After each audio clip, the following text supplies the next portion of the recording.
Thanks to the Huron Island Lighthouse Preservation Association for supporting this video. This is one of the most remote places I've ever been. The only way to reach this place is by boat. No one lives here today. There's not a single working bathroom on the whole island. And this? Well, I might be standing on what remains of an ancient mountaintop. Welcome to the Huron Islands. It's story time.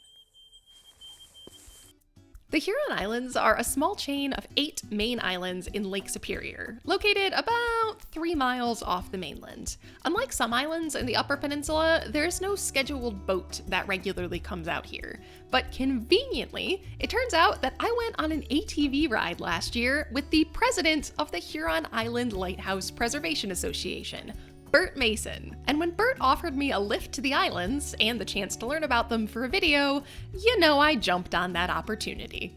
When I started this project, I thought I was mostly coming out here to see this place. This lighthouse was built in 1868 after numerous ships crashed into these islands. To build it, workers leveled off a spot on this cliff, which is more than 150 feet above Lake Superior, and they mostly used granite from the island itself to make the building, along with its twin over on Granite Island. But as I dug into this more, I learned that there's another layer here. Because sure, they were leveling off a cliff, but what they may have also been doing was leveling off a mountaintop older than life as we know it. Geology-wise, the Huron Islands are actually really under-researched. But from the sources I could find, the most common hypothesis is that they're mountaintops, related to the Huron Mountains over on the mainland. The rocks are mostly granites, which means they're magma that slowly cooled underground. But when it comes to the stories beyond that, well, more research needs to be done. The good news is, there are people interested in doing that research. When I went out to the Huron Islands to film this video, I got to bring along Dr. Jim DeGraff, a research professor from Michigan Tech. We've worked together previously on a project that will be published down the road. He was there to make some initial observations and scout out places for further study. But even just following him around and getting to help him with notes, I learned some stuff. We saw this one from the lake. Yeah, there's another one over there, right? So there's some debate about, whether these are called dikes. So this cracked open, the basalt magma came up and then froze or solidified. And, on the Keweenaw Peninsula and then all the way across Lake Superior, you have just a massive accumulation of basalts, lava flows. And the thinking is that these dikes were the feeders that brought the lava up to the surface. Once they got to the surface, then they spread out. But nobody really knows which dikes were the actual feeders. Maybe all of them were. So this would be about 1 billion years old, maybe 1.1 billion, and this would be about 2.5 billion. So this would be about 2.5 times older than that, yeah.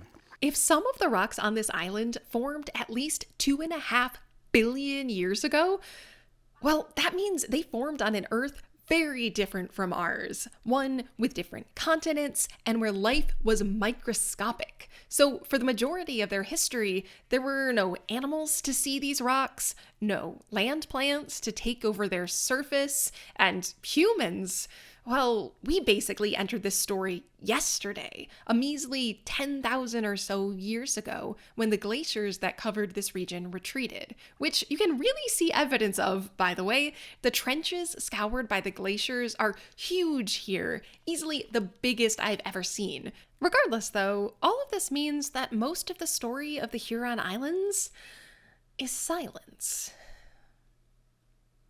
Until it wasn't. On October 20th, 1868, a lantern was lit at the top of a tower, perhaps built on a mountain of a mountain. And for the first time, a beam of light shot up to 14 miles toward the horizon. It was a new era for the Huron Islands. Ultimately, the Huron Island Lighthouse was built after mining took off on the mainland around the mid-1840s, and these islands became a hazard for ships passing between mining cities like Houghton and Marquette. A man named Abel Hall and his 2 sons were the first official keepers of this light, and they were joined and assisted by the rest of the family: Abel's wife Mary, who was an Ojibwa woman, and their daughter Adelia. But over time, this lighthouse was staffed by more than a dozen head keepers and countless assistants, all with diverse backgrounds and interests. For instance, a while after the Halls, keeper Francis Jacker was appointed in 1892 and served for 5 years. To give you a sense of who he was, he spent much of his life studying Ojibwa language, history, and culture, and also made art on mushrooms. To be clear, he used mushrooms as his canvas. And then, kind of on the opposite end of the spectrum, there was Frank Whitty, also known as Big Sneed, who definitely did some valiant things as a lighthouse keeper, but who also committed at least one grievous violation of an international treaty. So by the time Big Sneed showed up here in 1901 and moved into this lighthouse, indigenous peoples had been fishing and gathering on these islands for thousands of years. Local Ojibwa people still fish here today. They've been part of the story of these islands from the first human footprint to Mary Hall and the first lighthouse keepers to today's preservation efforts. Special thanks to Jeffrey Lohman for teaching me about this. Like on all ceded lands, they have the legal right to hunt, fish, and gather here, just like they have been for all this time. That was one of the terms of the treaty signed with the US government. But either no one told Big Sneed, or he just chose to disrespect that right. See, in 1905, President Theodore Roosevelt established these islands as a wildlife refuge, but the Ojibwa treaty rights still applied. Except when local Ojibwa people showed up to gather gull eggs, per usual, Big Sneed chased them off with a shotgun, possibly multiple times, with, so far as I could tell, 0 notable consequences. So the stories here are as numerous and complex, as lovely and infuriating as what you might expect when people share a building over the decades. Perhaps more so. And speaking of buildings, those changed a lot over the years too.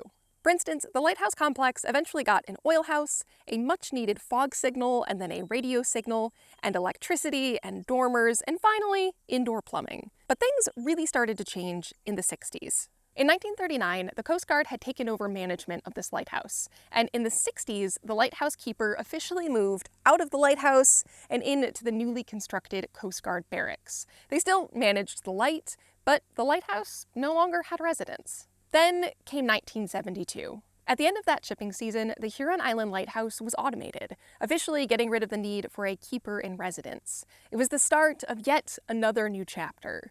And 51 years later, this light is still going with the help of batteries and solar panels. For more than 150 years, this building has kept quiet watch over the ships passing through Lake Superior, a lighthouse on what might just be an ancient mountain, supervising ships carrying metal and cargo and people and stories. Today, the Huron Islands are still a national wildlife refuge, and while Lighthouse Island is open to the public, the others aren't. As for the lighthouse itself, well, it's seen better days. But since 1999, the Huron Island Lighthouse Preservation Association has been working to preserve these facilities. They've convinced the U.S. Fish and Wildlife Service in the value in preserving the historical buildings on the island, and HILPA helps make that preservation happen. For instance, they recently hired a contractor to repair the roofs on the fog signal building, and they've also contracted with another organization to clear overgrown trails across the island. And of course, they were the reason I was able to come out to the Huron Islands in the first place. At the end of the day, lighthouses will always be more to me than buildings lighting the horizon. Understanding why a lighthouse was built is a way to understand how this corner of the earth formed and why there's a hazard here. It's also a way to understand how humans have used this region and why sailors needed a beacon at all. So I'm grateful for the opportunity to get out here and understand this corner of the world just a little bit better. And I'll be honest, spending the day on a national wildlife refuge was pretty wonderful too.